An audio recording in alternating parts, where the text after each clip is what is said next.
విశ్వాసము గురించి, విశ్వాసం అనే విషయముల గురించి ఈరోజు మనము తెలుసుకుందాము. సో విశ్వాసము ద్వారా దేవుడు మన యొక్క జీవితంలో ఎన్నో కార్యములను చేస్తాడు, గొప్ప కార్యములను చేస్తాడు. ఒకరి యొక్క విశ్వాసము మరి ఒకరి యొక్క విశ్వాసము ద్వారా సో దేవుడు వారి జీవితములను కట్టగలుగుతాడు. సో ఇద్దరు కలిసి విశ్వాసములో కనుక కుటుంబంగా నడిచినట్లయితే వారి కుటుంబంలో గొప్ప కార్యములను చూస్తారు. ఒకరే కనుక విశ్వాసములో నిలబడినట్లయితే అది ఒంటరి పోరాటం అవుతుంది. కానీ దేవుని యొక్క వాక్యంలో ఏమున్నదంటే ఒక పేటు తాడు త్వరగా తెగిపోతుంది, రెండు పేటుల తాడు త్వరగా తెగిపోదు. అందుకనే కుటుంబంలో ఉన్న వాళ్ళందరూ ప్రభువునందు విశ్వాసం కలిగినట్లయితే మన మీదికి ఎంత విరోధులు శత్రువులు వచ్చినా వాళ్ళు మనల్ని ఏ హాని కూడా చేయలేదు. కారణం ఏంటంటే కుటుంబంలో ఒక్కడే విశ్వాసి అయినాడనుకో అలాంటి వారిని చాలా సులభంగా సాతాను ఏం చేస్తుంది, ఈ లోకంలో లోక విషయంలో పడద్రోస్తుంది. కానీ ఎవరైతే కుటుంబం అయితే దేవుని యందు భయభక్తులు కలిగి దేవుని యందు విశ్వాసం కలిగి ఆ కుటుంబం అంతా జీవిస్తుంటుందో ఆ కుటుంబంలో సాతాను కార్యములను సాతాను యొక్క క్రియలు జరగకుండా మన యొక్క విశ్వాసం ద్వారా కుటుంబం అంతా విశ్వాసం కలిగి ఉండడం ద్వారా అక్కడ అద్భుతములు అనేవి జరుగుతాయి. ఈవెన్ ఒకడు కుటుంబంలో విశ్వాసంలో ఉన్నా కూడా ఆ కుటుంబం మొత్తానికి అతడు ఆశీర్వాదకరంగా ఉంటుంది. ఎందుకంటే ఆ ఒక్క వ్యక్తి అనేకులను రక్షించగలుగుతాడు. దేవుడు ఆ ఒక్క వ్యక్తినే ఒక సాధనముగా దేవుని యొక్క పనిలో దేవుని యొక్క పరిచర్యలో ఆ వ్యక్తిని వాడుకోవచ్చు.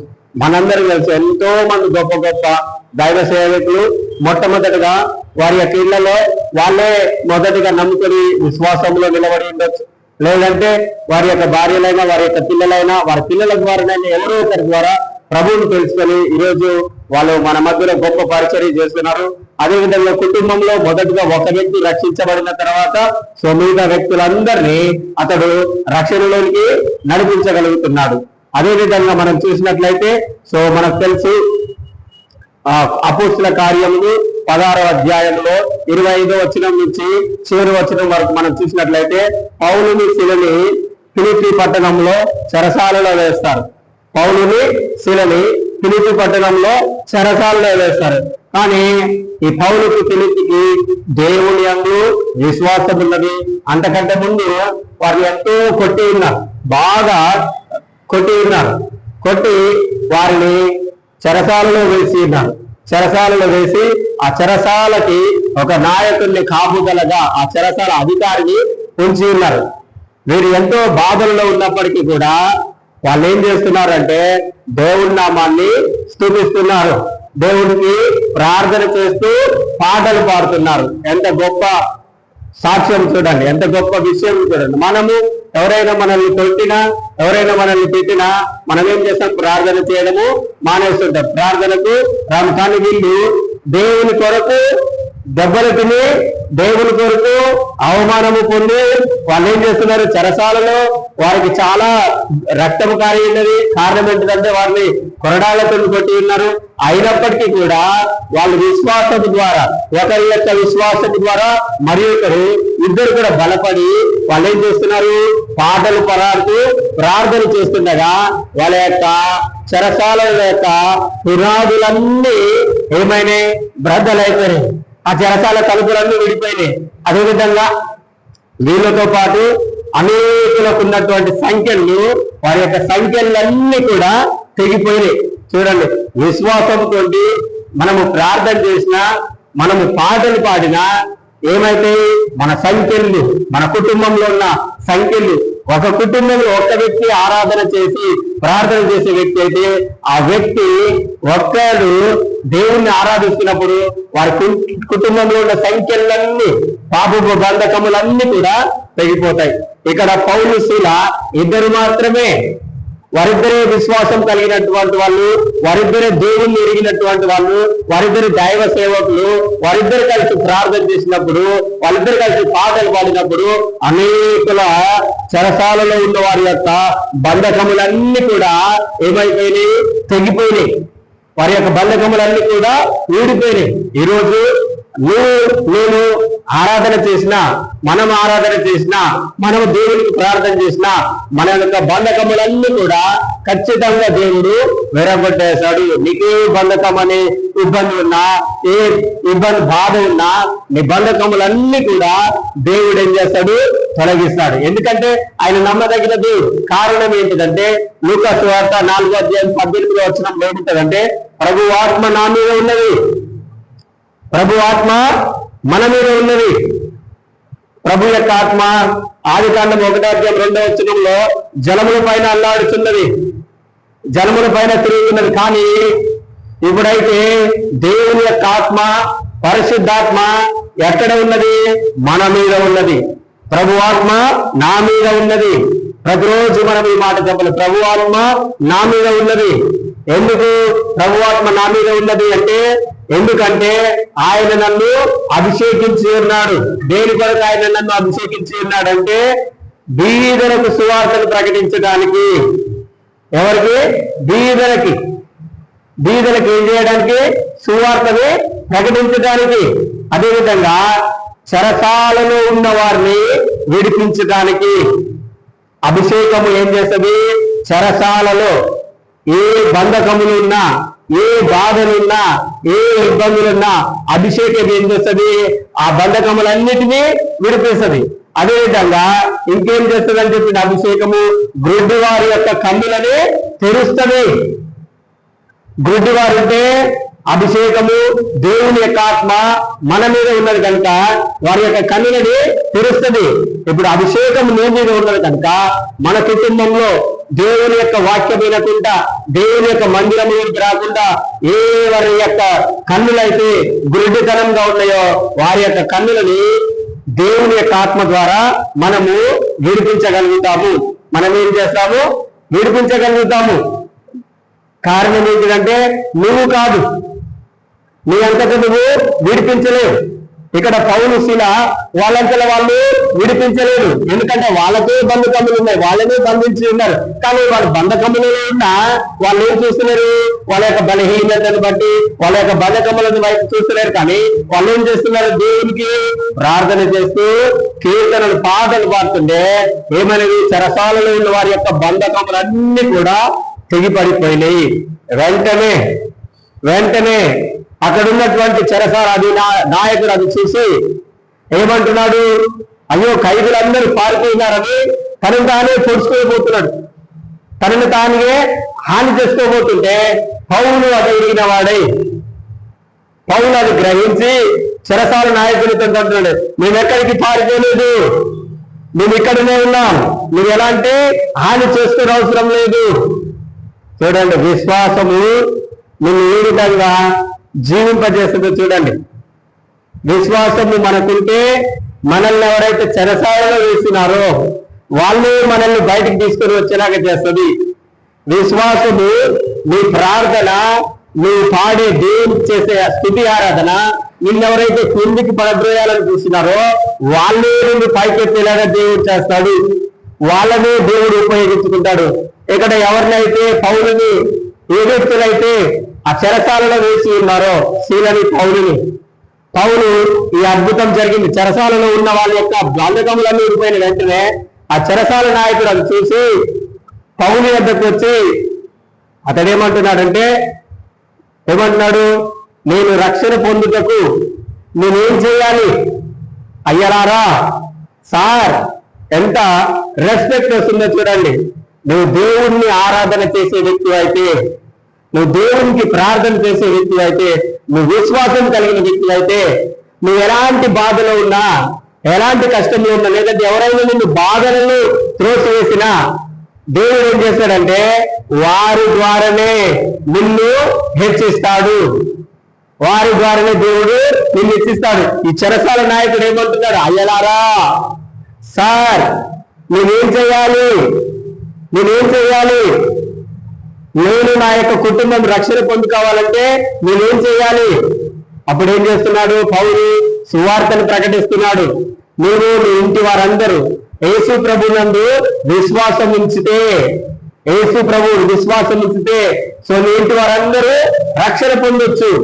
మీ ఇంటి వారందరికీ రక్షణ అవుతుంది. చూడండి, వీళ్ళ యొక్క విశ్వాసం చూడండి, వీళ్ళే బంధకములలో ఉన్నారు, వీళ్ళే బాధలలో ఉన్నారు, అయినా కానీ చూడండి చెరసాలలో ఉన్న వాళ్ళకి విడుదలను కల్పిస్తున్నారు, చెరసాల నాయకుడికి కూడా వారు విడిపిస్తున్నారు. విశ్వాసము అధికారులను సహితము మారుస్తుంది. విశ్వాసం ఏం చేస్తుంది? నీ మీద ఎవరైతే అధికారిగా ఉన్నారో, ఎక్కడనైనా నువ్వు ఉద్యోగం చేస్తున్న దగ్గరనైనా, నువ్వు పని చేస్తున్న దగ్గరనైనా, నువ్వు ఎక్కడ ఉన్నా కూడా దేవునికి నువ్వు భయపడే వ్యక్తులు అయితే వాళ్ళే ఏం చేస్తారు? నిన్ను గౌరవిస్తాడు. దేవుడు అలాంటి గౌరవం, దేవుడు నిన్ను ఆ విధంగా హెచ్చిస్తాడు. విశ్వాసము నిన్ను అధికారులను కూడా నీకు లోబడేలాగా చేస్తుంది, లేదు అధికారులు కూడా నీ మాట వినేలాగా చేస్తుంది, లేదంటే అధికారులు నీ వద్దకు వచ్చేలాగా చేస్తుంది. కారణం ఏంటంటే దేవుణ్ణి నీళ్ళు వారు చూడగలుగుతారు. ఇక్కడ ఆ చెరసాల నాయకుడు ఏం చూసినాడంటే యేసు ప్రభువుని, యేసు యొక్క కార్యములని, వారి యొక్క విశ్వాసముని ఈ చెరసాల నాయకుడు చూసి ఉన్నాడు కనుకనే అడుగుతున్నాడు, అయ్యలారా నేనేం చేయాలి? ఎస్, మీ ఇంట్లో కూడా మీరు కూడా విశ్వాసం కలిగిన వాళ్ళైతే, అమ్మా నేనేం చేయాలి, నానా నేనేం చేయాలి, అన్నా నేనేం చేయాలి, తమ్మి నేనేం చేయాలి, విశ్వాసంలో యేసునందు విశ్వాసం ఉంచడానికి నేనేం చేయాలని వాళ్ళే మీ వద్దకు వచ్చి అడుగుతారు. దేవుడు అలాంటి గొప్ప కార్యములను చేస్తాడు. దేవుడు అలాంటి అద్భుత కార్యములను దేవుడు చేస్తాడు. ఆయనకు అసాధ్యమైనది ఏది లేదు. ఈరోజు నేను ప్రార్థన చేస్తుండగా దేవుడు పరిశుద్ధాత్మ ద్వారా నాకు ఒక మాట ప్రవచనం దేవుడు చెప్పి ఉన్నాడు. నేను ఆ మాటని ప్రవచిస్తున్నాను. అది ఎవరు చెప్పి ఉన్నాడంటే దేవుని యొక్క సంఘములకు, క్రీస్తు శరీరములకు ఆయన ప్రవచించి ఉన్నాడు. ఏంటిదా ప్రవచనం అంటే, ఇప్పటి వరకు మీరు ఏ బాధలలోనైతే, ఏ కష్టంలోనైతే, ఏ దుఃఖంలోనైతే, ఏ వేదనల గుండా అయితే మీరు వెళ్తున్నారో, ఇప్పటి వరకు మీ జీవితంలో దేవుని యొక్క శక్తి లేకుండా కేవలము అప్రెషన్, డిప్రెషన్, లేదంటే మీ యొక్క కుటుంబంలో సాతాను మిమ్మల్ని బంధిస్తూ బాధిస్తూ కనిపించినట్లయితే, సో దేవుడు చెప్పి ఉన్నాడు, దేవుడు ఈరోజు చెప్పమని చెప్పి ఉన్నాడు. ఏంటిదంటే దేవుని యొక్క శక్తిని, దేవుని యొక్క హస్తమును మీ పైన మీరు చూడబోతున్నారు దేవుని యొక్క సంగమా. సో దేవుని యొక్క హస్తములు, దేవుని యొక్క ఆత్మ కార్యములను, పరిశుద్ధాత్మ దేవుని యొక్క శక్తిని మీరు మీ కుటుంబంలో అనుభవించబోతున్నారు. అంటే ఇప్పటి వరకు మీ జీవిత దినములలో కేవలము ఏమి చూస్తున్నారు? బాధ, దుఃఖం చూసినట్లయితే దేవుడు గుడ్ న్యూస్ చెప్తున్నాడు. మీ యొక్క జీవితంలోకి సమాధానాన్ని తీసుకురాబోతున్నాడు, అద్భుతములను చేయబోతున్నాడు. కారణం దేవుడు తన యొక్క అపోస్తలుని, ప్రవక్తలని ఆయన లేవనెత్తబోతున్నాడు. సో ఆయన లేవనెత్తి దేవుడు గొప్ప కార్యములను మీ జీవితంలో జరిగించబోతున్నాడు. ఈ ప్రవచనములు దేవుడు ఆయన నెరవేర్చబోతున్నాడు. సో మన సంఘంలో, మన నల్గొండలో ఆయన ఈ కార్యములను కూడా ఆయన చేయబోతున్నాడు. ఇక్కడ కూడా అదే పరిశుద్ధాత్మ దేవుని యొక్క కార్యములు, దేవుని యొక్క శక్తి, దేవుని యొక్క హస్తములు మీరు మీ యొక్క వ్యక్తిగత జీవితంలో అనుభవించబోతున్నారు. కారణం ఏంటిదంటే దేవుడు తన యొక్క ప్రవక్తలని, అపోస్తలులని ఆయన లేవనెత్తుతున్నాడు. ఆయన యొక్క హస్తము వారికి తోడుగా ఉండి గొప్ప కార్యములను వారు చేయబోతున్నారు. హల్లెలూయా, దేవుని నామానికి మహిమ కలిగినాక మరి మనము విశ్వాసముల గురించి వింటున్నాం. ఏ విధంగానైతే పౌలు, శిల విశ్వాసము ద్వారా వారి ప్రార్థన చేయడం ద్వారా వారి యొక్క బంధకములు వెళ్ళో, ఈ రోజు మీరు కూడా ప్రార్థన చేయడం ద్వారా అనేకుల యొక్క బంధకములు అనేవి ఊడిపోతాయి. సో ఇంకొక వచనమును మనము గమనిద్దాము. హెబ్రీయులకు రాసిన పత్రిక 11వ అధ్యాయము 1 నుంచి 3 వచనములు మనము చదువుకున్నాం. హెబ్రీయులకు రాసిన పత్రిక 11వ అధ్యాయము 1 నుంచి 3 వచనములు. విశ్వాసమనున్నది నిరీక్షింపబడి వాటి యొక్క నిజ స్వరూపములు, అదృశ్యమైనవి ఉన్నవి అనుటకు రుజువునై ఉన్నది. దానిని బట్టి పెద్దలు సాక్ష్యము పొంది ప్రపంచములు దేవుని వాక్యము వలన, దేవుని యొక్క వాక్యము వలన నిర్మాణమైనవని, అందుని బట్టి దృశ్యమైనది కనబడేది పదార్థములచే నిర్మింపబడలేదని విశ్వాసము చేత గ్రహించి తెలుచున్నాము. చూడండి, విశ్వాసము మీ జీవితంలో ఏ విధంగా పనిచేస్తుంది. విశ్వాసం ఏ విధంగా పనిచేస్తుందో చూడండి. దేవుని యొక్క వాక్యం ఏమంటుంది? విశ్వాసం అన్నది ఏంటిదంట? నిరీక్షింపబడి వాటి యొక్క నిజ స్వరూపము. నువ్వు దేవుని కొరకైతే నిరీక్షిస్తున్నావో, నీ జీవితంలో దేవుని కొరకైతే ఎదురు చూసి ప్రార్థన చేస్తున్నావో, మనం దేవుని కొరకైతే ఎదురు చూసి విశ్వాసంతో ప్రార్థన చేస్తున్నామో, దేవుడు అంటున్నాడు అది నువ్వు నిజంగా నీకు కనిపిస్తుంది అంటున్నాడు. అది నువ్వు నిశ్చయంగా నీ జీవితంలో కనిపిస్తుంది. ఎందుకంటే ఈ ప్రపంచమును నిర్మించినప్పుడు ఏదో ఉన్నదానితో దేవుడు నిర్మించలేదంట. దేవుడంట లేని దానిలో నుండే ఈ ప్రపంచముని నిర్మించిండు. ఆ ప్రపంచముని నిర్మించినటువంటి దేవుడు ఏం చెప్తున్నాడంటే, విశ్వాసము చేత, విశ్వాసమున్నది నీవేదైతే నీ జీవితంలో నిరీక్షిస్తున్నావో అవి నీ జీవితంలో కనపడేలాగా, అంటే అవి నువ్వు చూసేలాగా చేస్తుంది అంటున్నాడు. ఈరోజు నేను ప్రవచించినాను, మీరు ఈ ప్రవచనము ఎవరికి అర్థం కాకపోతే దేవుడు మీ జీవితంలో ఉన్నటువంటి బాధలని, దుఃఖాలని, వేదనని ఆయన తొలగించబోతున్నాడు. కారణం ఏంటంటే దేవుడు తన యొక్క ప్రవక్తలని, అపోస్తులని ఆయన లేవనెత్తబోతున్నాడు. దేవుని యొక్క శక్తిని, దేవుని యొక్క హస్తమును మీ జీవితంలో మీరు చూడబోతున్నారని నేను ప్రవచించినప్పుడు అది మీకు కనబడకపోవచ్చు. కానీ నేను విశ్వాసం చేత దేవుడు చెప్పినటువంటి మాటని, దేవుడు ప్రవచించినటువంటి మాటని నేను ప్రవచిస్తున్నాను. అది మన యొక్క ఆంధ్ర, తెలంగాణ రాష్ట్రం అంతటా కూడా దేవుని యొక్క ఈ కార్యములు మీరు చూడబోతారు. ఇప్పటి వరకు మీ కుటుంబంలో క్రైస్తవులైన వాళ్ళు ఇప్పటి వరకు మీ జీవితంలో ఏదైతే బాధలు, దుఃఖములు కలిగి ఉన్నారో దేవుడు తన యొక్క సేవకులను లేవనెత్తి ఈ బాధలన్నిటి నుండి ఆయన మిమ్మల్ని విడిపించబోతున్నాడు. నేను ఎలా చెప్తున్నాను? విశ్వాసం చేత దేవుడు చెప్పిన ఏ మాట అయినను అది నిశ్చయముగా నెరవేరుతుంది. ఆయన వాగ్దానం చేసిన, ఆయన ప్రవచించిన ఆ ప్రవచనపు మాట ఎన్నడూ కూడా నిరర్థకం కాదు. దేవుడు చెప్పినటువంటి ఏ మాట కూడా, దేవుడు పలికినటువంటి ఏ మాట కూడా నిరర్థకం కాదు. తప్పకుండా 100% దేవుడు చెప్పినటువంటి మాట తప్పకుండా మన జీవితంలో నెరవేర్చబడుతుంది. హల్లెలూయా. దేవుడు చెప్పినటువంటి మాట ఏమైతుంది? మన జీవితంలో 100% నెరవేర్చబడుతుంది. ఇప్పుడు నేనేం చెప్తున్నాను? విశ్వాసము అనేది నిరీక్షింపబడి వాటి యొక్క నిజ స్వరూపము.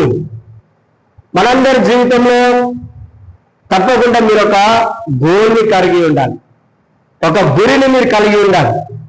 అందరూ నువ్వు ఏదైతే ప్రార్థన చేస్తున్నావో, ఏదైతే వింటున్నావో, నా జీవితంలో జరగాలని నువ్వు ఒక గురి లేకుండా మనం ఏది ప్రార్థన చేసినా అది మన జీవితంలో నెరవేర్చబడదు.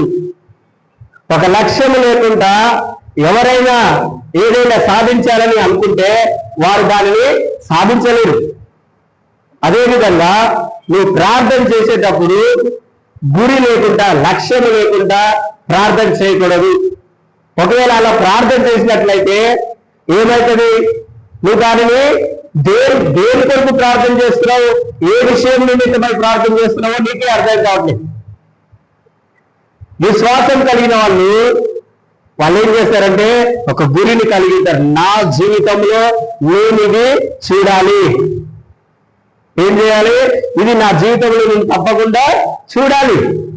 ఎప్పుడైతే నీ జీవితంలో నువ్వు దీనిని చూడాలనుకొని, నువ్వైతే ఏదైనా కలిగి ఉండాలనుకొని నువ్వు విశ్వాసంతో ప్రార్థన చేసినప్పుడు ఏమవుతుంది?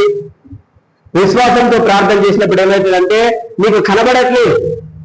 నువ్వేదైతే ప్రార్థన చేస్తున్నావో, ఏదైతే గురి కలిగి ఉన్నావో, ఏదైతే లక్ష్యములు నువ్వు కలిగి ఉన్నావో అది నీ జీవితంలో ఏం చేస్తున్నావో కనిపిస్తలేదు. కానీ విశ్వాసం ఏం చేస్తుందంటే అది నీ జీవితంలోకి వచ్చేలాగా చేస్తుంది. అది మన యొక్క పిల్లల భవిష్యత్తు నిమిత్తమైన మనం ఒక గురి కలిగి ఉండాలి. దేవుణ్ణి అడిగి మనం ఒక గురి కలిగి ఉండాలి. మన యొక్క ఏ విషయంలో, మన ఉద్యోగ విషయంలోనే పర్ఫెక్ట్ నాకు ఇది కావాలి. మనలో చాలా మంది కుటుంబ ప్రార్థనలో ఏమని ప్రార్థన చేస్తున్నా వారిని దీవించండి, వారికి మంచి ఆరోగ్యం ఇవ్వండి అని అంటాం. కానీ దేవుడు ఏమని అడుగుతున్నాడంటే ఒకవేళ నువ్వు ఎవరి కొరకైనా ప్రార్థన చేసినప్పుడు ఏమని ప్రార్థన చేస్తే వారిని దీవించండి, అని ప్రార్థన చేస్తుంటాం. వారి కష్టంలో ఉంటే కష్టం నుండి విడిపించండి అని ప్రార్థన చేస్తుంటాం. కానీ దేవుడు అడుగుతాడు, ఏ కష్టం నుండి నేను వారిని విడిపించాలి? Specific thing. దేవుడు ఒక ప్రత్యేకమైన విషయం చెప్తాడు. లేదంటే దేవుడు నువ్వు వారిని ఆశీర్వదించమని ప్రార్థన చేస్తున్నావు. దేవుడు ఏ విషయంలో వారిని ఆశీర్వదించాలి? ఏం చెప్పాలి? దేవుడు ఏ విషయంలో వారిని ఆశీర్వదించాలి? ఒక స్పెసిఫిక్ థింగ్ అనేది, ఒక ప్రత్యేకమైన విషయం అనేది నీ గురిని కలిగి ఉండాలి. నువ్వు ప్రార్థన చేసేటప్పుడు విశ్వాసం ఏం చేస్తుందంటే, తప్పకుండా నువ్వు ప్రార్థన చేసింది దేవుడు నెరవేరుస్తాడు.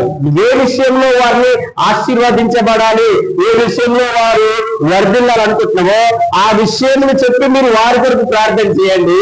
అప్పుడు దేవుడు తప్పకుండా వారి జీవితంలో అద్భుతం చేస్తాడు. కారణం ఏంటంటే నువ్వు ప్రార్థన చేసేది విశ్వాసంతో. విశ్వాసం అంటే ఏంటిది? నిరీక్షింపబడు వాటి యొక్క నిజ స్వరూపము. నువ్వు దేని కొరకైతే నిరీక్షిస్తున్నావో, ఏదైతే వారి జీవితంలో జరగాలని నువ్వు ఎదురు చూస్తున్నావో, లేదంటే మన వ్యక్తిగత జీవితంలోనైనా, నా జీవితంలోనైనా, సంఘం జీవితంలోనైనా, సంఘము దేవుడిని అడుగుతూ, దేవా నేను ఎలాంటి గోల్ని కలిగి ఉన్నానంటే, నేను ఎలాంటి గోల్ని కలిగిందంటే సంఘము విస్తారంగా దీవించబడాలని కోరుకుంటున్నాను. కానీ విస్తారంగా దీవించబడాలనుకుంటే ఎంత విస్తారంగా దీవించబడాలి అనేది నేను చెప్పాలి. మనమందరం ఏమంటాము? సంఘము విస్తారంగా దీవించబడాలని కోరుకుంటాం. కానీ విస్తారంగా అంటే దేవుడు ఏమడుగుతాడంటే ఎంత విస్తారంగా. దేవుడు అబ్రహాముకు ఒక ప్రత్యేకమైన మాట చెప్పి ఉన్నాడు. దేవుడు అబ్రహాముకు దేవుడు ఒక వాగ్దానం చేసినాడు. ఏంటిదంటే, నేను నీకు కుమారుణ్ణి సంతానంగా ఇస్తానన్నాడు. అది మాత్రమే కాదు, కుమారుని సంతానంగా ఇస్తాడు. దానికంటే ముందు దేవుడు ఏం చెప్పినాడంటే, ఆకాశం వైపు చూడు, ఆ ఆకాశంలో నువ్వు లెక్కించగలుగుతావా? లేదంటే సముద్రము చూడు, సముద్రం దగ్గరున్న ఇసుకను లెక్కించగలుగుతావా? ఒక స్పెసిఫిక్ థింగ్ అనేది దేవుడు అక్కడ మెన్షన్ చేసింది. ఒకవేళ నువ్వు ఆకాశం యొక్క నక్షత్రములను లెక్కించగలిగినట్లయితే నీ యొక్క జనము అంతగా ఉంటారని. కానీ అబ్రహాం ఏం చేసిండు? ఆకాశంలో ఉన్న నక్షత్రములను లెక్క పెట్టలేకపోయింది. అదేవిధంగా సముద్రం దగ్గర ఉన్నటువంటి ఇసుకని ఆయన లెక్క పెట్టలేకపోయింది. అందుకే దేవుడు ఆయన చెప్పినది ప్రత్యేకంగా చెప్పి ఉన్నారు. అందుకని ఇశ్రాయేలీయులు అబ్రహాం యొక్క సంతానము విస్తారంగా వర్ధిల్లగలిగింది. అదేవిధంగా మనము కూడా ఒక గోల్ని కలిగి ఉండాలి విశ్వాసంతో. ఈరోజు నేను చెప్తున్నాను, మన సంఘంలో నేను ఒక గోల్ని కలిగి ఉన్నాను. ఏంటంటే దేవుడు సంఘంలో 1000 మందిని దేవుడు ఇక్కడ తీసుకురావాలి. ఎంతమంది? 1000 మంది. ఎంత గోల్ ఇది? 1000. ఇది నీకు నాకు అసాధ్యం అనిపిస్తుండొచ్చు, కానీ దేవుడికి సమస్తములు సాధ్యమే. దేవుడికి ఏంటి చెప్పండి? సమస్తములు సాధ్యమే. నేను ఒక గోల్ని కలిగి ఉన్నాను, 1000 మందిని అని. ఇప్పుడు ఆ 1000 మంది కొరకు నేను ఏం చేయాలి? తప్పకుండా నేను విశ్వాసంతో ప్రార్థన చేయాలి. ఎందుకంటే దేవుడికి నల్గొండ పట్టణంలో అన్యజనులు, దేవుణ్ణి ఎరగలేని వారు, దేవుడు అంటే తెలియలేని వాళ్ళు ఎంతో జనం ఉన్నారు. అంత మాత్రమే కాదు, వీళ్ళందరూ దేవుని యొక్క జనాంగము. ఈ జనాంగము దేవుడు రక్షించాలంటే మీరు విశ్వాసంతో నేను వారందరి కొరకు ఆత్మలో ముందుగానే వారి కొరకు మీరు ఏం చేస్తున్నాను? ప్రార్థన చేస్తున్నాను. దేవుడు అబ్రహాంకి ఒక ఆత్మీయ రహస్యం చూపించింది. ఏంటిది? నాయన అబ్రహాం ఏమంటే నాకు ఒక్క కుమారుడు కూడా లేడు కదా ప్రభు అంటున్నాడు. కానీ దేవుడు ఏమంటున్నాడు? విశ్వాసంతో చూడు, ఆకాశంలో ఎంతమంది నీ యొక్క కుమారుడు, ఎంతమంది ఆకాశ నక్షత్రంలో, ఎంతమంది సముద్రంలో ఉన్న ఇసుక దగ్గర ఎంతమంది ఉన్నారో నువ్వు లెక్కించగలుగుతావా? సో అది లెక్కించలేకపోతున్నాడు. అదేవిధంగా ఈ నల్గొండ పట్టణంలో దేవుడు విస్తారమైన జనం ఉన్నది, విస్తారంగా జనులున్నారు.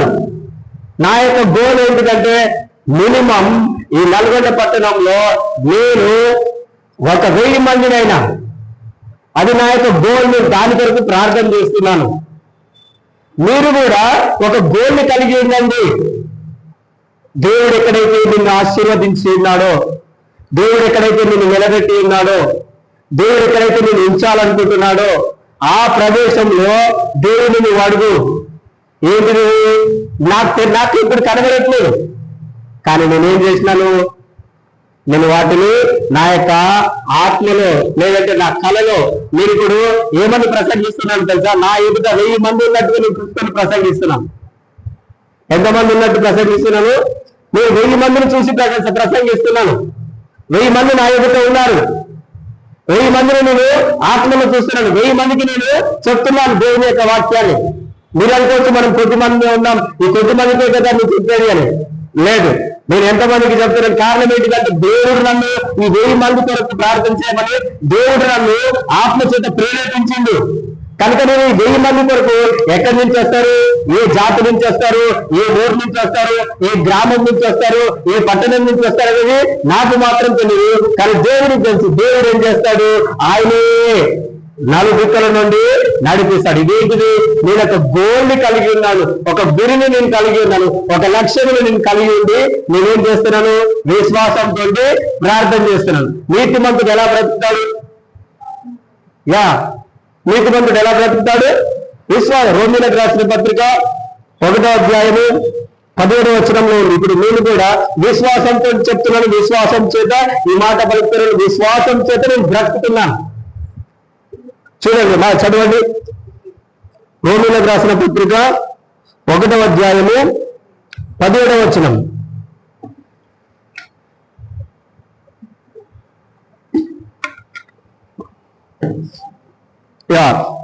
ఎందుకనినా నీతిమంతుడు విశ్వాసమూలముగా జీవించునని వ్రాయబడి ఉన్నది.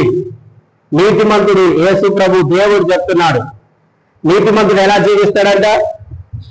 విశ్వాసం మూలంగా. తనకు కనబడుతున్న దానితోటి కాదు, తన దగ్గర ఉన్న దానితోటి కాదు. మనమందరం ఏం చేస్తాము? ఏదైనా చేయాలనుకున్నప్పుడు మన దగ్గర ఎంత ఉన్నది, మన దగ్గర ఏమున్నది అని మనం క్యాలిక్యులేషన్స్ చేసుకుంటాం. ఏదైనా ఒకటి నిర్మించాలనుకున్నప్పుడు లేదంటే ఏదైనా ఒక ఫంక్షన్ చేయాలనుకున్నప్పుడు మనం ఏం చేస్తాము? నేను ఎంతమందిని అయితే పిలవాలనుకుంటున్నానో, ఎంతమందిని అయితే ఫంక్షన్ చేయాలనుకుంటున్నానో, సో మనకి ఏముంటది? ఒక లెక్క అనేది ఉంటది. కానీ దేవుడు ఏం చెప్తున్నాడైతే, నీతిమంతుడు తన దగ్గర ఏమున్నది అనేది కాదు, దేవుడి దగ్గర ఏమున్నది, దేవుడు ఏమి ఇవ్వగలుగుతాడు, దేవుడు ఏం చేయగలుగుతాడు. మనం ఎలా చెప్పాలి చెప్పండి? మీ యొక్క విశ్వాసం ఎలా ఉండాలి? నా దేవుడు, నేను నమ్మిన దేవుడు, ఆయన ఏం చేయగలడు, ఆయన దగ్గర ఏమున్నది, నీ దగ్గర ఏమున్నది అనేది నువ్వు చూసుకొని చేసినట్లయితే నీ యొక్క లెక్క కొద్దిగా ఉంటది. నీ యొక్క లెక్క ఏ విధంగా ఉంటది? కొద్దిగా ఉంటది. కానీ దేవుని దగ్గర ఏమున్నది, దేవుడు ఏం చేయగలుగుతాడు అనేది నువ్వు చూసుకొని ప్రార్థన చేసినట్లయితే, అనేది నువ్వు చూసుకొని నువ్వు ముందుకు వెళ్ళినట్లయితే, సో దేవుడు మనము ఊహించిన వాటికంటే, మనము అడిగిన వాటికంటే ఆయన అత్యధికంగా చేస్తాడంట. హల్లెలూయా, గట్టిగా చెప్పండి హల్లెలూయా. నేను కేవలం 1000 మందిని అనుకున్నాను. నా యొక్క గోల్ ఈ ఇయర్, ఈ సంవత్సరము నా యొక్క గోల్ ఏంటిది? 1000 మందిని నేను అనుకున్నాను. కానీ దేవుడు ఏం చేస్తాడు? నేను ఊహించిన దానికంటే, నేను అడిగిన దానికంటే ఆయన ఏం చేస్తాడు? అత్యధికంగా చేస్తాడు. హల్లెలూయా. అది నా యొక్క విశ్వాసము, అది నా యొక్క విశ్వాసం. విశ్వాసంతో నేనేం చేస్తున్నాను? ప్రార్థన చేస్తున్నాను. దేవుడు ఏమంటున్నాడు? నీతిమంతుడు విశ్వాసం మూలంగా బ్రతుకుతాడంటే నీతిమంతుడు విశ్వాసం మూలంగా వాటిని చూస్తాడు. నేను ఇప్పుడు నీతిమంతుడిగా ఎలా తీర్చబడ్డాను? విశ్వాసము వలన. ఎవరి యందు విశ్వాసం ఉంచడం ద్వారా? యేసుక్రీస్తునందు విశ్వాసం ఉంచడం ద్వారా. కానీ నేను యేసు రక్తం చూస్తున్నానా? నేను యేసయ్యను చూస్తున్నానా? మీరు యేసయ్యను చూస్తున్నారా? కానీ మనం ఎలా విశ్వసిస్తున్నాము, ఎలా నమ్ముతున్నాము? విశ్వాసం ద్వారా. అంతే. హల్లెలూయా. గాలి మనకు కనబడుతుందా? కానీ గాలి మనందరికీ తగులుతున్నది. గాలిని మనం పీలుస్తున్నాం, ఆ పీల్చే గాలి మనకు తెలుస్తుందా, కనిపిస్తుందా? అదేవిధంగా దేవుడు నీ జీవితంలో చేయబోయే కార్యములు నీకు కనబడవు అని అంటున్నాడు దేవుడి యొక్క వాక్యం. నీకు ఊహించలేవు. అలాంటి గొప్ప కార్యముని దేవుడు మన పట్ల చేస్తాడు. నువ్వు నీతిమంతుడు అయితే నువ్వేం చేయాలి అంటే నీ దగ్గర ఏమున్నది, నువ్వేం చేయగలుగుతావు, నువ్వు ఎలా చేయగలుగుతావు దానిని చూసుకోవద్దు. నా దేవుడు ఏం చేయగలుగుతాడు, నా దేవుని దగ్గర ఏమున్నది, నా దేవుడు ఎలాంటి సామర్థ్యం కలిగిన వాడు, నా పక్షంలో ఉన్నటువంటి నాలో ఉన్న దేవుడు ఎలాంటి వాడు అనేది నువ్వు చూసుకొని నువ్వు ముందుకెళ్ళాలి. అప్పుడు దేవుడు ఏం చేస్తాడంటే నీ యొక్క విశ్వాసాన్ని ఘనపరుస్తాడు. హల్లెలూయా. దేవుడు ఏం చేస్తాడు, నీ యొక్క విశ్వాసాన్ని చెప్పండి, అందరు చెప్పండి, ఏం చేస్తాడు దేవుడు నీ యొక్క విశ్వాసాన్ని ఘనపరుస్తాడు.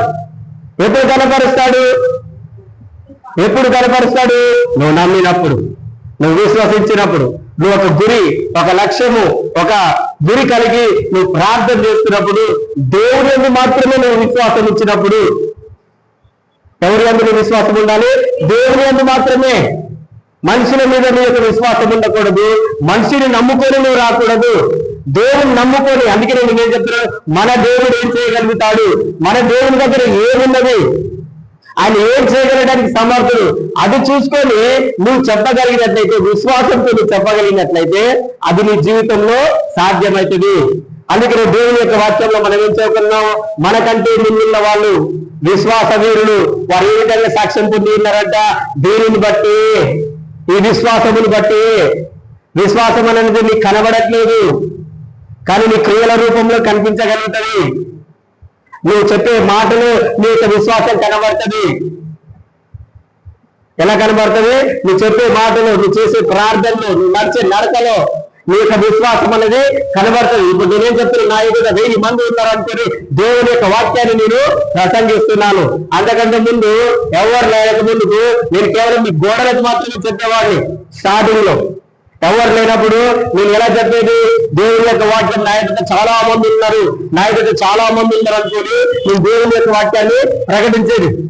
ఇప్పుడు దేవుడు మెల్లమెల్లగా దేవుని యొక్క జనములను, బిడ్డలను తీసుకుని వస్తున్నాడు. అదే విధంగా నా ఎదుట ఇప్పుడు గురిని కలిగి ఉన్నాను, ఒక లక్ష్యమును కలిగి ఉన్నాను. ఏంటి, 1000 మందిని దేవుడు ఈ యొక్క నల్గొండ పట్టణంలో దేవుడు ఈ యొక్క మందిరంలోకి నడిపిస్తున్నాడని. అదేంటిది, విశ్వాసము, నా యొక్క విశ్వాసం అది. అదేవిధంగా నేను మొట్టమొదటి చెప్పినాను, ఒకరి విశ్వాసము ఒక తాడు లాంటిది. అదేవిధంగా ఇద్దరు విశ్వాసం కలిగి ఉంటే అది 2 పేటల తాడు. ఒక పేట తాడు ఈజీగా తెగిపోతుంది, 2 పేటల తాడు అంత సులభంగా తెగదు. హల్లెలూయా. అదేవిధంగా నేను ఏదైతే విజన్ని, నేను ఏదైతే దర్శనములు కలిగి ఉన్నానో అది నేను మీకు కూడా చెప్తున్నాను విశ్వాసం ద్వారా. అంటే మీరు కూడా ప్రార్థన చేయండి. మీ సమస్యల కొరకు నేను ఏదైతే ప్రార్థన చేస్తున్నానో అదే విధంగా మీరు సంఘము కొరకు, నశించిపోతున్న వాళ్ళ కొరకు విశ్వాసంతో మీరు కూడా ఏం చేయండి, ప్రార్థన చేయండి. ఒక విజన్ ని మనం కలిగి ఉండాలి. విజన్ లేకుంటే నశించిపోతారని దేవుని యొక్క వాక్యంలో ఉన్నది. ఏం లేకుంటే దర్శనం, ఏం లేకుంటే నశించిపోతాం మనము. మన కుటుంబం పట్ల ఒక దర్శనం అనేది కలిగి ఉండాలి. నువ్వు ఒక సంవత్సరంలో ఒక గోల్, ఒక దర్శనం అనేది కలిగి ఉండాలి. ఆ దర్శనం లేకుంటే ఏమవుతుందంటే మనం ఏమవుతామంటే నశించిపోతాము. దేవుని యొక్క వాక్యంలో ఉన్నది, దర్శనం ఎక్కడైతే ఉన్నదో అక్కడ ప్రజలు ఏమవుతారు, నశించిపోతారు. నశించిపోతారు. మనం నశించిపోకూడదు, మనం ఏం కాకూడదు, నశించిపోకూడదు. అందుకనే దేవుని యొక్క వాక్యంలో ఉంది, నీతిమంతుడు విశ్వాసములంగా. నీ యొక్క విశ్వాసముని నువ్వు క్రియల రూపంలో, నీ ప్రార్థన రూపంలో, నువ్వు నడిచే నడకలో, నువ్వు ఇతరులతో మాట్లాడే మాటలో నీ యొక్క విశ్వాసముని నువ్వు కనపరచాలి. దేవుడు ఏమంటున్నాడు, విశ్వాసం అన్నది నువ్వు ఏదైతే నిరీక్షిస్తున్నావో, విశ్వాసం అనేది నిరీక్షింపబడి వాటి యొక్క నిజస్వరూపము. అది ఇప్పుడు మీకు రియల్ గా కనిపిస్తలేదు, కానీ విశ్వాసం ఏం చేస్తుందంట, అది కనపడేలాగా చేస్తుంది. హల్లెలూయా. నేను కూడా అందుకనే విశ్వాసంతో నా దేవుడు ఏం చేస్తాడు, నా దేవుడు ఏం చేయగలుగుతాడు అనే విశ్వాసంతో నేను నమ్మి నేను ఈ మాట చెప్పగలుగుతున్నాను ధైర్యంగా. అదేవిధంగా నేను ఇంతకుముందు ప్రవర్తించాను. దేవుడు ఇప్పటి వరకు మన అందరి జీవితంలో ఎవరైతే కష్టములను, దుఃఖముని, బాధని నేను చెప్పింది కేవలము ఇక్కడ ఉన్న వాళ్ళ కొరకే కాదు, నేను చెప్పింది దేవుడి యొక్క సంఘమునికి. ఎందుకంటే నేను ఈ రోజు ఈ ప్రార్థనలో ఈ మాట నేను విన్నాను. దేవుడు చెప్పినటువంటి ప్రవచనమును నేను విన్నాను, ఆయన వాక్యను నేను విన్నాను. ఏంటిది ఆ వాక్యం అంటే, ఏ కుటుంబం అయితే, ఏ సంఘం అయితే, ఏ వ్యక్తి అయితే బాధల చేత, దుఃఖము చేత, నిరాశ చేత కృంగిపోతున్నాడో అలాంటి వాళ్ళు ఇప్పటి వరకు తమ జీవితంలో సాతాను అని దయ్యములు కార్యములు చేస్తున్నాయి, ఇప్పటికీ నశించిపోతున్నామని ఎవరైతే అనుకుంటున్నారో, ఇప్పటి వరకు మీరు సాతాను శక్తులు ఒకవేళ మీరు అనుభవించినట్లయితే ఇది మొదలుకొని దేవుడు ఏమంటున్నాడు, మీరు దేవుడి యొక్క శక్తిని చూస్తారు. ఇది మొదలుకొని దేవుడి యొక్క హస్తాన్ని మీరు చూస్తారు. కారణం ఏంటిదంటే దేవుడు తన యొక్క ప్రవక్తలని, తన యొక్క అపోస్తులని, తన యొక్క సేవకులని ఆయన లేవనెత్తుతున్నాడు. సో నేను ఎలా చెప్తున్నానంటే విశ్వాసంతో. దేవుడు చెప్పిండు, అది నేను నమ్మి ఉన్నాను. దేవుడు దానికి చెప్పిండు, అది నేను నమ్మి ఉన్నాను. సో నేను మొట్టమొదటి ఏం చెప్తున్నాను, ఇక్కడి నుంచే అది ప్రారంభమవుతుంది. అది ఎక్కడి నుంచో అంటే దేవుడు నాకు చెప్పి ఏంటంటే అది ఇక్కడి నుంచే, ఈ నల్గొండ పట్టణంలో నుండి, మన సంఘంలో నుండి అదేమవుతుంది, వర్ధిల్లుతుంది. దేవుడు చెప్పిన కార్యం, దేవుని యొక్క శక్తిని, దేవుడి యొక్క హస్తమును మీరు చూడబోతున్నారని. హల్లెలూయా. సో విశ్వాసముతోటి నువ్వు ఏది చేసినా నీ జీవితంలో వర్ధిల్లుతాం. ఏ చిన్న పని చేసినా విశ్వాసంతో ప్రార్థన చేసి, గురి కలిగి మీరు ప్రార్థన చేయండి, ఒక లక్ష్యం కలిగి మీరు ప్రార్థన చేయండి, అది తప్పకుండా నెరవేరుతుంది. ఒక దర్శనం కలిగి ఉండండి. నువ్వు ఏ విధంగా ఉండాలనుకుంటున్నావు, నీ కుటుంబం ఏ విధంగా ఉండాలనుకుంటుంది, నీ సంఘం ఏ విధంగా ఉండాలనుకుంటున్నావు, నీ వ్యక్తిగతంగా దేవుడితో ఎలా నడవాలనుకుంటున్నావు. హనోకు వలె నువ్వు నడవాలనుకుంటున్నావా? హనోకు దేవుడితో నడిచినవాడు. లేదంటే అబ్రహాం లాగా నడవాలనుకుంటున్నావా? లేదంటే నువ్వు పేతురు వలె నువ్వు నడవాలనుకుంటున్నావా? లేదంటే నువ్వు పౌలు వలె ఈ జీవితంలో, తిమోతి వలె, లేదంటే ఫిలిప్పీ వలె ఎలా నువ్వు నడవాలనుకుంటున్నావు? ఏ విధంగా నువ్వు దేవునితోటి నడవాలనుకుంటున్నావు? దేవుడు నిన్ను ఆ ఒక గురి, లేదంటే నేను యేసు ప్రభు లాగానే నేను నడవాలి, యేసు ప్రభుని పోలి నేను నడవాలి అని అనుకుంటే, నువ్వు ఒక గురిని, లక్ష్యంని కలిగి ఉంటే తప్పకుండా నీ జీవితంలో దేవుడు దానిని నెరవేరుస్తాడు. కారణం ఏంటిదంటే, నీకు ఒక గురి అనేది ఏంటిదంటే సబ్స్టెన్స్. గురి అనేది ఏంటిదంటే, నువ్వు ఏదైతే నిరీక్షణ కలిగి ఉంటున్నావో అదేం చేస్తుంది, నిన్ను ప్రార్థన చేసేవాడిగా చేస్తుంది. ప్రార్థన ఎందుకు చేయాలనేది మనకు తెలియకపోతే, నువ్వు ఎందుకు ప్రార్థన చేయాలనేది తెలియకపోతే నువ్వేం చేస్తావు, ప్రార్థన అసలు చేయవు. ఒకవేళ ప్రార్థనలో కూర్చున్నా కానీ విశ్వాసం లేకుండా కూర్చుంటాం. ఒకవేళ చాలా మందికి చర్చికి రండి అని చెప్తుంటాం. చర్చికి ఎందుకు రావాలో వాళ్ళకి తెలియకపోతే చర్చికి వచ్చి కూర్చున్నా కానీ వాళ్ళకి ఏముండదు, ఉపయోగం అనేది ఉండదు. నువ్వు దేవుని యొక్క మందిరంలో నువ్వు ఎందుకు వస్తున్నావు, దేవుని కొరకు వస్తున్నావు. లేదో ఇది ఒక ఆచారం, ఇది ఒక పద్ధతి, సంఘమునికి నేను వెళ్ళాలి, కూర్చోవాలి, దేవుని యొక్క వాక్యం ఆదివారం వినాలి, దానికోసం నేను వస్తున్నానంటే అది వ్యర్థము. నీకు ఒక గురి లేకుండా దేవుని యొక్క మందిరంలోకి వచ్చినా అది వ్యర్థమే. నీ ఒక గురి లేకుండా దేవునికి ప్రార్థన చేసినా కూడా అది వ్యర్థమే.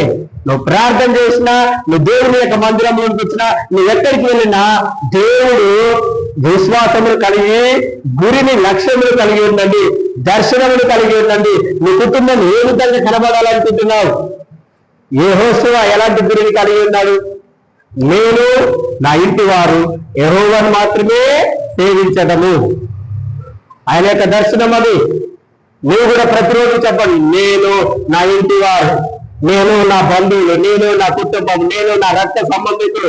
నీ రక్త సంబంధికులు ఎంతమంది అయితే ఉన్నారో, నీ బంధువులు ఎంతమంది అయితే ఉన్నారో, నీ కుటుంబ సభ్యులు, అన్నదమ్ములు, అక్కచెల్లెలు ఎంతమంది అయితే ఉన్నారో వాళ్ళందరి కొరకు నీకు ఈ విధంగా ప్రార్థన చేయాలి. యెహోషువ ప్రార్థన చేసినట్టు, నేను నా ఇంటి వారు యెహోవాను మాత్రమే, యేసుక్రీస్తును మాత్రమే సేవించడము. హల్లెలూయా.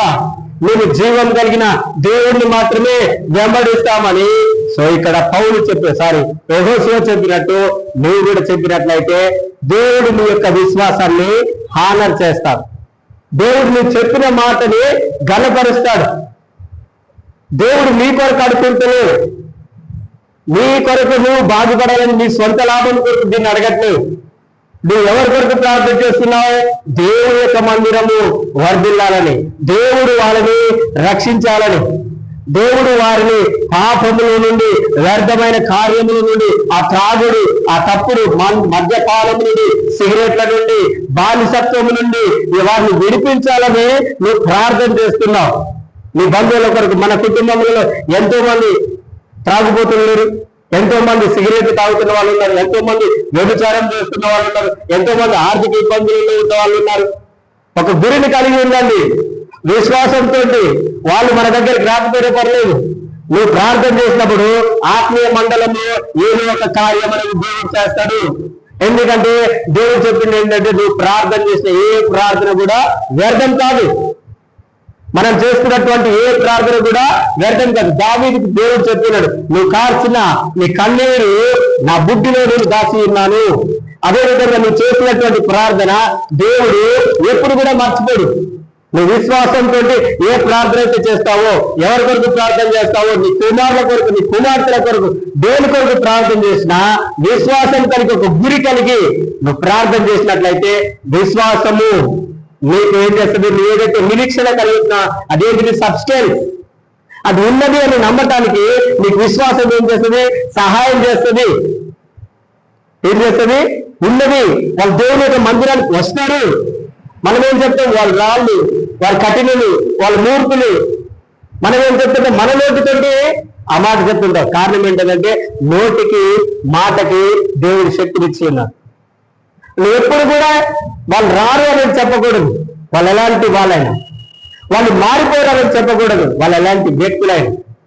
కారణం ఏంటంటే విశ్వాసంతో నువ్వు ప్రార్థన చేసి చూడు. దేవుని యొక్క వాక్యంలో ఉన్నది. నరహంతకులను ఆయన మార్చున్నాడు, త్రాగుబోతులను ఆయన మార్చి ఉన్నాడు, విగ్రహారాధికులను ఆయన మార్చి ఉన్నాడు, దొంగలను ఆయన మార్చి ఉన్నాడు, పాపం చేస్తున్న వారిని ఆయన మార్చి ఉన్నాడు. కనుక దేవుడు నువ్వు చేస్తున్న ప్రార్థన తప్పకుండా ఆయన విని నీ ప్రార్థన ద్వారా, విశ్వాసంతో చేసే ప్రార్థన ద్వారా దేవుడు గొప్ప కార్యం చేస్తాడు. హల్లెలూయా. సో నువ్వు ఎప్పుడు కూడా చెప్పొద్దు వాళ్ళు కఠినలు. దేవుడు కఠినం కలిగిన వారినే మారుస్తాడు. కఠిన హృదయంలోకే మాంస హృదయం ప్రయత్నిస్తాడు. మొండిగా ప్రవర్తిస్తున్న వాళ్ళకి మంచిగా ప్రవర్తించే ప్రవర్తనలు ఇస్తారు. పాడైపోయిన దానినే దేవుడు బాగు చేయడానికి వచ్చి ఉన్నాడు. బాగున్న దానిని పాడు చేయడానికి కాదు.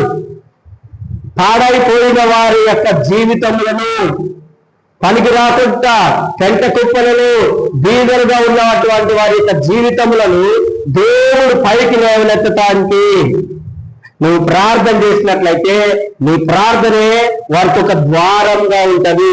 హల్లెలూయా. నువ్వు చేస్తున్నటువంటి ప్రార్థనే వారు రావటానికి ద్వారం ఉంటది. దేవుడు వారి జీవితంలో క్రియ, పని, దేవుడు ఆత్మీయ జీవితంలో, ఆత్మలో పని చేయడానికి నీ యొక్క ప్రార్థన ఒక ఆయుధంగా ఉంటది. నీ యొక్క విశ్వాసము ఒక ఆయుధంగా ఉంటది. నీ యొక్క నిరీక్షణ, దేవుడు ఆ యొక్క విశ్వాసాన్ని, నిరీక్షణని వాడుకుంటాడు. మీరు ఒక దర్శనం కలిగి ఉండండి. నీ మనసులో ఊహించండి. నువ్వు ఎవరు రక్షణ పొందాలనుకుంటున్నావు, ఎవరు మందిరంలోకి రావాలనుకుంటున్నావు, ఎవరు మారు మనసు పొందుకోవాలనుకుంటున్నావు, ఎవరు పాడైపోయినారు, ఎవరు మాట వినట్లేరో మీరు వారిని ఊహించండి. మీరు వారి కొరకు ప్రార్థన చేయండి. మీరు ఏమని ఊహించాలి? వారు మారిపోయినట్టుగా చూడాలి, వాళ్ళు మంచి పనులు చేస్తున్నట్టుగా చూడాలి, చెడు పనులు కాదు. వాళ్ళు ఇప్పుడు ఒకవేళ మన మాటలు వినట్లేదు అనుకో, వాళ్ళు ఇప్పుడు మన మాట వింటున్నారు. కారణం ఏంటంటే నీ నిరీక్షణ సబ్స్టెన్స్. మారిపోయినారు అని చూపించడానికి విశ్వాసం అనేది నిరీక్షింపబడి వాటి యొక్క నిజ స్వరూపం. ఏదైతే ప్రార్థన చేస్తుందో దానిని నీ కళ్ళలో చూడు. విజన్, దర్శనం లేకుంటే నశించిపోతావు. ఒక విజన్, ఒక గురి, ఒక లక్ష్యమును నువ్వు కలిగి ఉండు. దేవుడి నీ జీవితంలో అద్భుత కార్యం చేస్తాడు. Hallelujah. So God bless you. దేవుడి యొక్క వాక్యమును దీవించి ఆశీర్వదించును గాక.